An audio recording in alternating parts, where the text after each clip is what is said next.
Oh, I forgot about this was here. I love the waistcloths of the channels. We might incorporate... It's probably too heavy for me right now.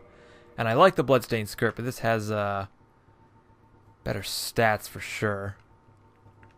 Definitely has more poise. Yeah, it's like better almost across the board except for a few things there. I probably can't roll with that though, right? Oh, I can. No, I can't. Okay. The almost the moment where I thought I could, then I couldn't. We'll think about that later. I do like that set. I like how you can kind of follow quest lines, but you can also not follow quest lines and still get some of the items you want. I think it's a good blend. I think they did a good job of handling it here. Okay, Siglin is not here because I've not been doing a quest line. I didn't think so, but I just thought I'd check. So in that case, it's just a beeline for Seath. Other than having to double back later to go back to his chambers, which I think we can just do now. But we'll hit it on the way out. It feels more complete to do it that way. This is why I brought Hidden Body. The run down to the Crystal Caves is cool. I don't deny that. And having the invisible pathways is definitely something that's... it loses its magic, pun intended, when you play through multiple times, because then you know. But...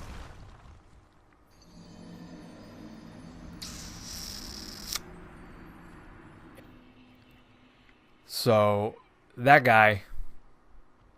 I don't like that guy. Crystal Caves... Invisible pathways are cool. The whole area, it is cool. I don't deny it. I just feel like it's just like the place upstairs. I feel like it's just missing a little something, and I'm not sure what exactly it is. I wish I had a little more depth to it, I guess. And I guess it's the least explored area, and right now I actually can't remember too well. See, here's the funny thing. Oh, there's a pathway.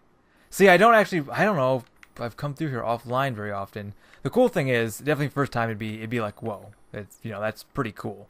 Path ahead. When you're playing offline, okay, if I die here, it's been a while since I've come through here. I know this is like a straight shot, and you can follow these. It is cool. It's a great idea. It's fun. It's cool. It just loses its charm after the 5th or 6th time you come through here.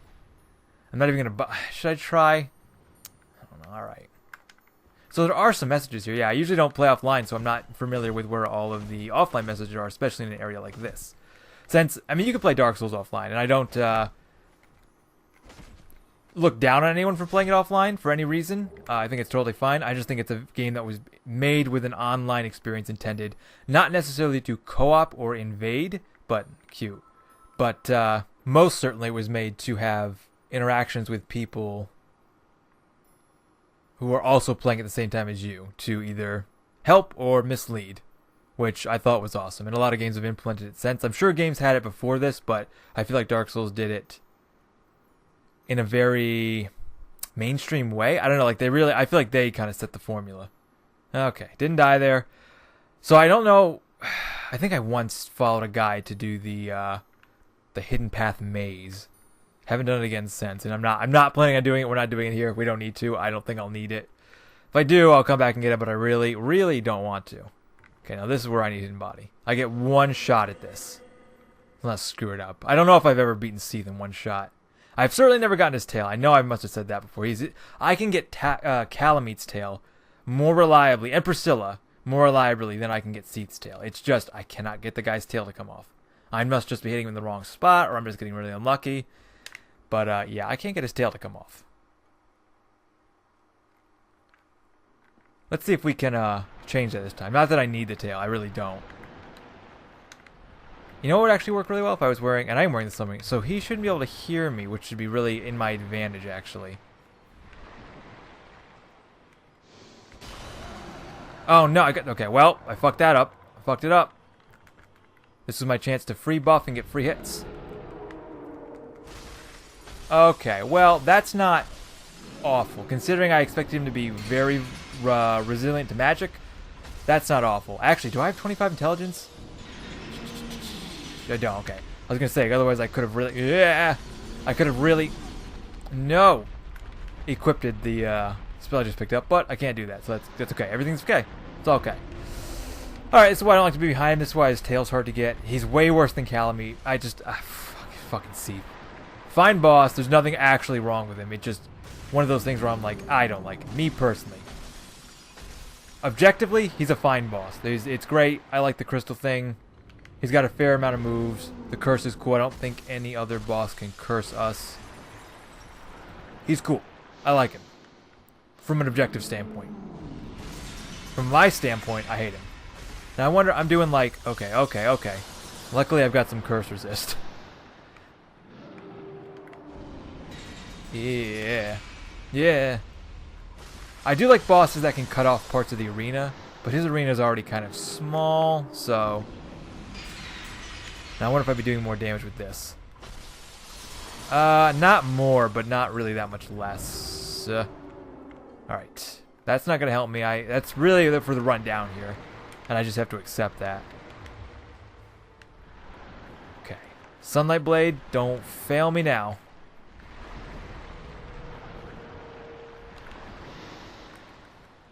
And I think... Oh, Sunlight Blade. Where have you been all my life? Gosh, yes. Yes for Sunlight Blade. And I think I'm getting off more damage per second one-handing this than I would be two-handing it. Because I'd be using more stamina and getting off less overall. More all at once. More in one swing, but less overall. So one-handing is my best option. I'm not even going for the tail. It's just not worth it. It'll get me killed. I just want to kill Seath. His place has already killed me. I'm not keeping count, but probably more than the other areas are going to kill me. I'm just guessing. So I need the boss now to take up all my deaths. Oh, come on, Seath. Oh, you do more damage if you hit him right in the core. Alright, well, fuck you, Seath. Cool. I'm not saying anything. That went unbelievably well. I'm getting out of here before the clams kill me. Cool. So, thoroughly better than expected. It died unbelievably amount of times throughout the place. Didn't die once the boss. Went really smooth. We can all give a big hand to Sunlight Blade for that. I'm going to go ahead and reverse hollowing real quick. And we're going to use these souls. I think we should just put them into magic now, or intelligence, so we can have that other buff should I need it. Because I'm definitely going to want it with everything else coming up. So... yeah, I like having 30 vitality. That something about just 1,100 just seems like a good even number. But we need to get to 25 quick, so we're going to do that. It's going to get us much closer. The only thing I need from that is his hat, and, well, unfortunately for him, he drops the hat on death. So, say goodbye to Logan, kids. It's been fun.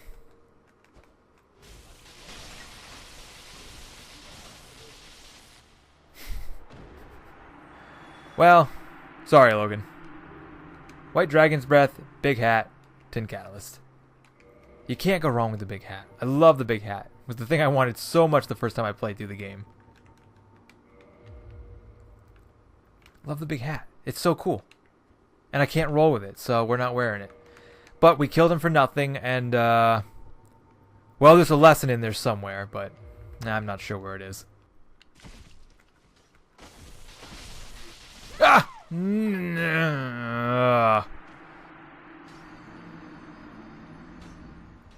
Now making our very cool ascent back into Seath's place, which is really cool if you think to come back here, especially after beating him. Like, what's back up here? And it's like, oh, really? A reward. I appreciate games that reward exploration, especially like a form of backtracking that isn't required.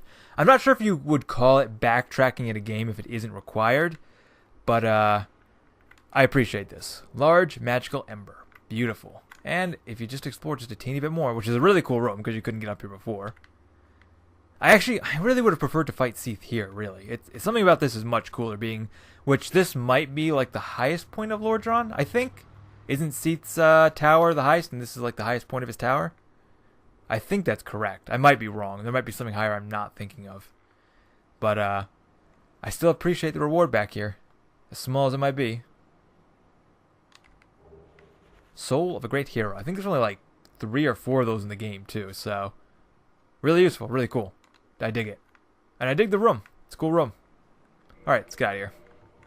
Achievements, but that was... yeah, I don't know. Something about that felt very anticlimactic to work so hard to get through the archives. Die... stupid amount of times. And then finally, yeah, just like killed Seath and we're out. Out. See you, bitches. You know, when I look at the Demon Ruins from a perspective of design, it's kind of like... I actually like the way it works. It's like you get in there, boss. Little area to go through to fight through. It's a good mix of level design and enemies. Boss. go a little bit deeper, fight some stuff, boss.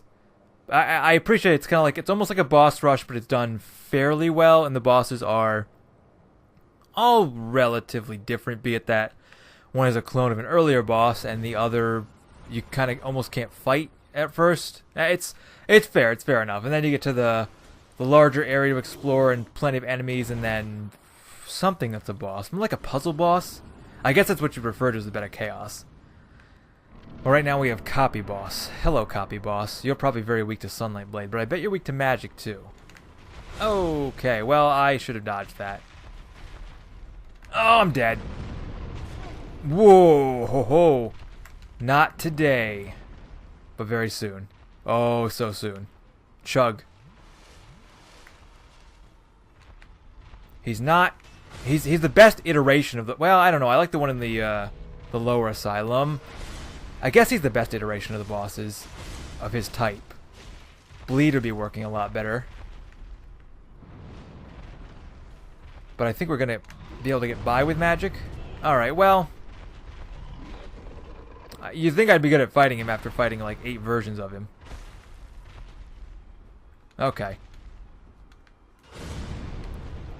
Its catalyst is cool. I think its catalyst is underused, but it's pretty cool. It's a good catalyst. I just need to... Alright. It's working. I think Sunlight Blade would be working much better, but I almost don't want to... I'm starting to feel like Sunlight Blade is almost too easy. I'm not going to say that as soon as I get to the DLC for sure. It's gonna be the only thing that's gonna save me. It's gonna be my light in the dark going through the DLC. It's gonna be Sunlight Blade. Yeah. And having to do this a lot is going to, like I said, either make me good or it's gonna get really old really fast. Although I'm not bad at menu swapping. It's a fun like meta part. It's not like meta part of the game, but it's almost like something you're not taught in the game, but it's something you can absolutely do to give yourself a severe advantage or mix things up and do some pretty crazy stuff. Some of which probably wasn't intended by the devs, but it's there. However, I can tell you what was intended by the devs. Alright, here we go. Dodge. Okay. Well, I swear I know what I'm doing. What are we doing more with light? Well, a lot more.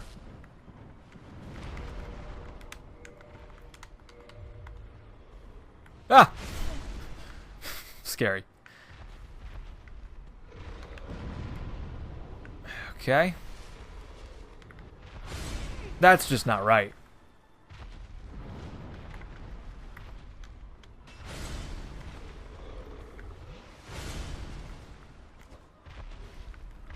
My range. I really don't know what's worse through this playthrough. I've mentioned it a few times.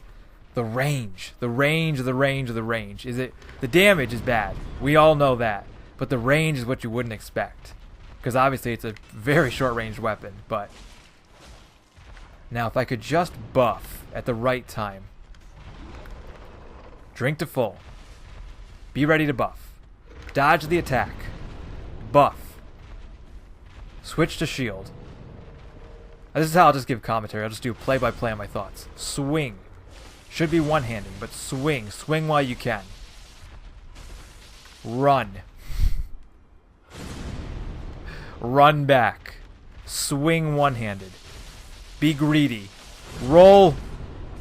Okay. Sigh because I get hit, even though I was greedy. Run. Drink. Swing. Take advantage of the buff. Dear God, take advantage of the buff. Get up. Run toward him. Oh God, no. Okay. The worst. The worst. There goes my buff. Drink. And dodge. I feel like I dodged that. Oh no. The controller's dead. No, no, no, no. Controller is dead. Oh my. This controller, it's got a loose battery pack, so if I hit it at all, it fell. Should we count that? Should we count that as a death? I feel like that's not fair. Die. And that is luckily the last time you'll have to fight that guy. Because at this point, I mean, Were they really running out of ideas? I could have come up with a few more ideas. Like, I was just talking about how it can be difficult to be a dev, but I think I could have been a little more creative. Maybe he's supposed to be like the big guy to these. He's like popping out these things. Maybe it's a she. I don't know. I shouldn't assume gender on demons.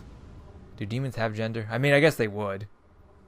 If I was more invested, I would actually like separate unfair deaths, like my controller not working, completely legitimate deaths where I just was not good, and then deaths where it's like, well, you were just being stupid deaths. That would be a category in my death counter. But I'm just not that dedicated. Even just keeping the counter up, I've already expressed that it's kind of like, I gotta edit this in every time. I always think it's a great idea when I start doing a series where I say something in a video, and then I actually have to implement it in a video when I'm editing, and I'm like, ah, man, there was a time where I really, really enjoyed doing this, but it's like, I still enjoy doing it, but it's just a lot more, it's more effort, and it's become, at this point when I sit down to do a recording, I just want to sit down, I want to press like one button, maybe two, and I want it to be recording. But I don't. I got to pull up my stuff, I got to plug in my cables, I got to start the thing, I got to select the right video. It's a whole thing. It's more easy than it's ever been with HDMI and this capture card and this software compared to what I started with splitters and a dazzle and everything. Nikki was over and we were doing a bunch of stuff and we wanted to record Mario Party, but I forgot the N64 has too low of a signal to record via component cables or AVI into component, which is what I have. And I have nothing that can actually capture it. It can only capture it in like black and white. It doesn't capture any audio. It's awful. So I needed an upscaler, and I know them. I just hadn't got around to buying them. I just kind of forgotten. We could not find this thing, and I went to like 6 stores. We could not find this upscaler for a component to HDMI anywhere. I ordered it since long. It's coming. But it just reminded me, it's like I pulled out my Dazzle and I thought, oh my god, I used to have to do like AV splitters with all this stuff, and it was like so terrible. And I had to do like the composite cable connectors into a splitter into a connector to make it work. And I had to connect it off into the thing, and I had to split the cable with from the console to the. It's so retro and dated now. I'm really glad that the capture card market caught on and it really like evolved, because there's so much out there now.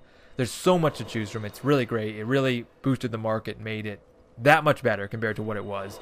Some people will never know the things we had to deal with composite cables and then component cables. HDMI is just so simple. I don't think HDMI is going anywhere for the next at least 6 to 7 years. At very least, I don't think it's going anywhere. Probably not for the next 10 years. But it just reminded me we could not find this stupid cable. And it brought me back to the classic days of crappy software that wasn't designed to work this way, and 10 splitters into a cable, and it was just. Something about it is very nostalgic, but at the same time, I don't miss it, and I still want it to be even easier than it is now.